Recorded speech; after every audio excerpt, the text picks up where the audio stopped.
Okay, well, here goes. Today is December 26th, 2023. It might be the 27th, I don't know, depending on if it's after midnight or not. Who cares? Anywho, my name's Amber, or I have Happy Wolf, Electra, pretty much anything, but just do not call me late for dinner, y'all, for real. Okay, enough with the crappy jokes. I'm a Commodian, I can't help it.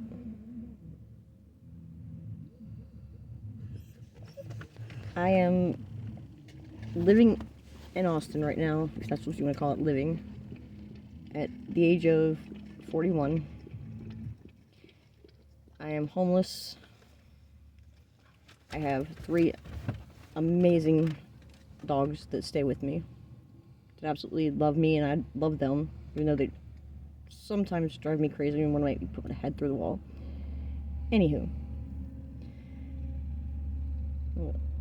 let's speed this up a little bit. Okay.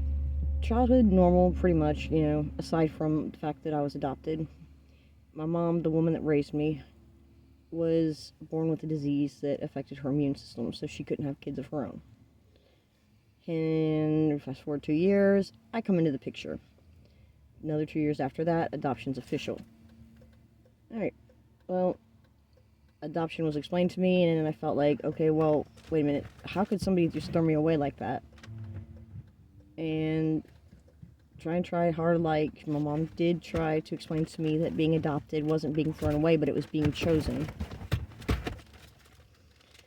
So, of course, puberty after that, rebellion, drugs, alcohol, cigarettes, sex at a very young age, which I really should. Okay, well, 16, mom passes away. I moved out on my own, did okay for a little while. Had an apartment, had a car, had a job. Well, for a short while, at least the job part lasted. Figured I could somehow or other miracle what I needed to pay my bills, and it worked for a couple months, but yeah. Miracles, my apparently way of finessing miracles was not the ideal way.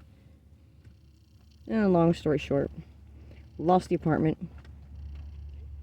Sometime after that, lost the car. Got another apartment because I was able to talk my way into it.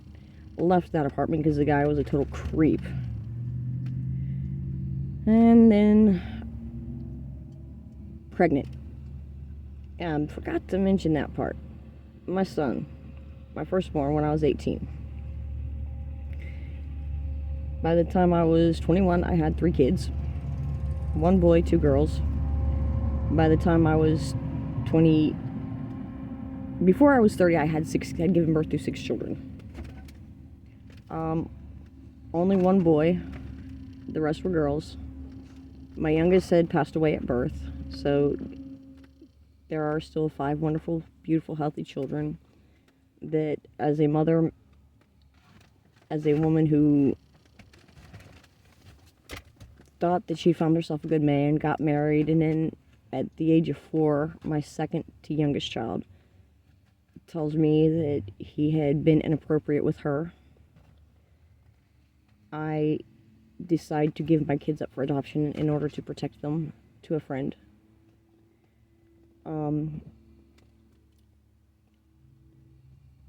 There's not a day go by that I do not question whether or not they think about me, they remember me, they want to talk to me, they hate me.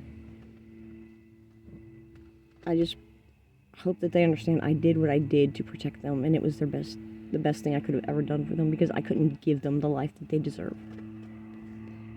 With the loss of the baby, with the blow of finding out that he had been abusing my children, I was on a downward spiral mentally.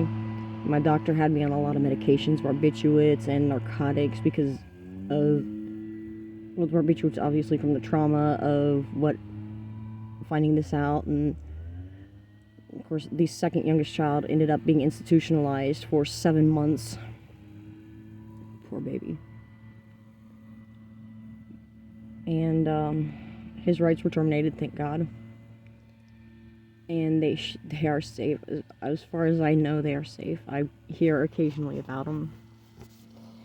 Recently, my oldest girl has reached out to me. Baby girl, I love you. Thank you for reaching out. And we stay in touch. That first conversation was hard. I mean, it was scary. I don't know who was more scary for, me or her. But you know what?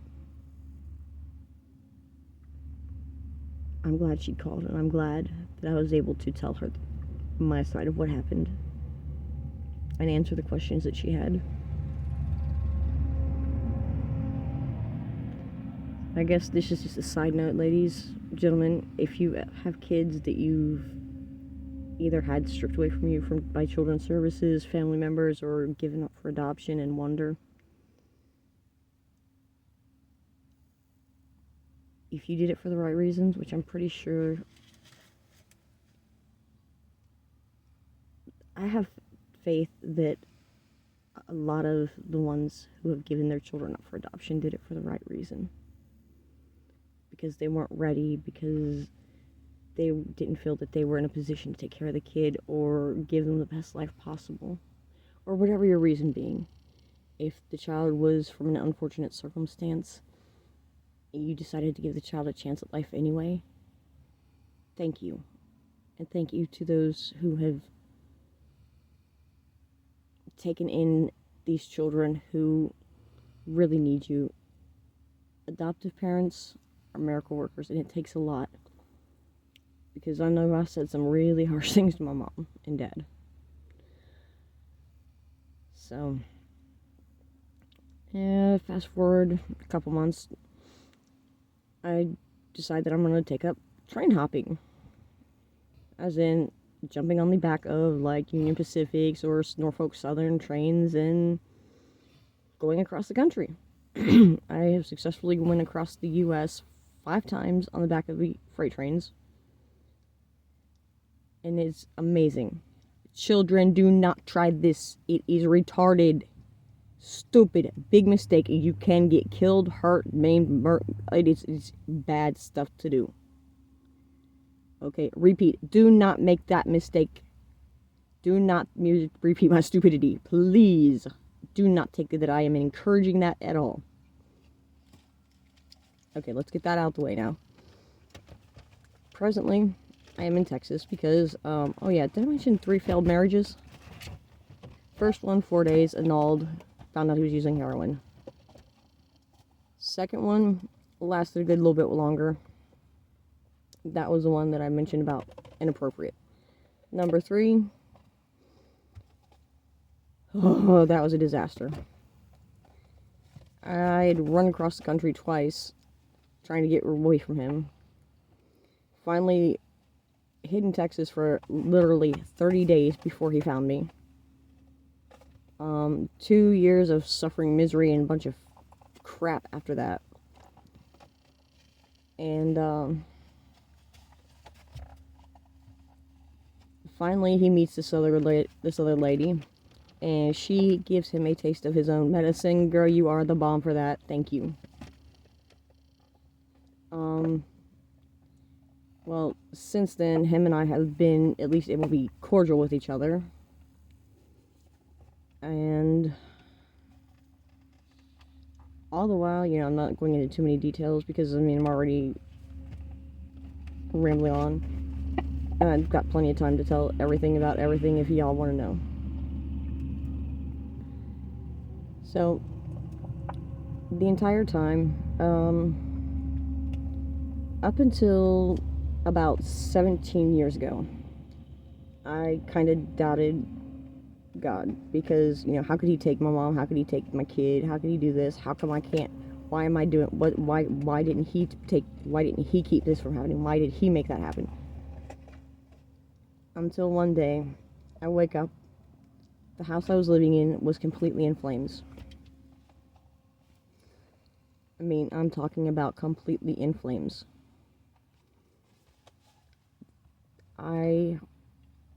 There is no scientific explanation, no algorithm, no statistic, no nothing that could explain this.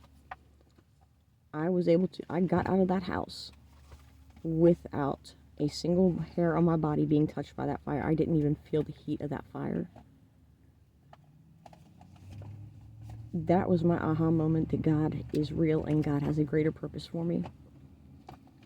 From that day on, from that moment on, I realized that my purpose here on earth is to help people and to lead them back to the light. When you're baptized by fire, whoo, it's an eye-opener.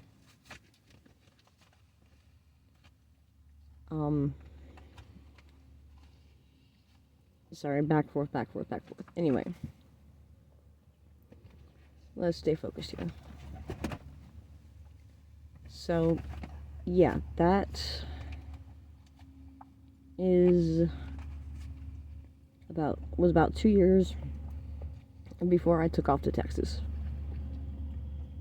to get away from my husband. Third husband. And now, I'm sure there's some really wonderful people here in Texas, but Austin, wow. All I can say is wow. This place is still so behind times as far as the mentality on a lot of things that I've seen. I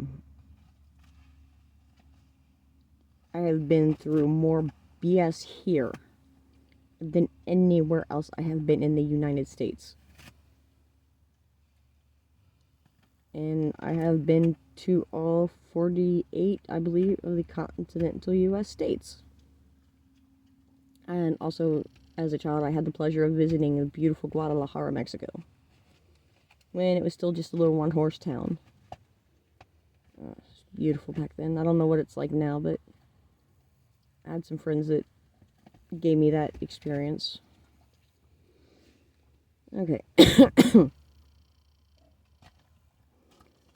So, here I am now. I'm actually kind of using my big old 130-pound black lab as a pillow talking to you guys.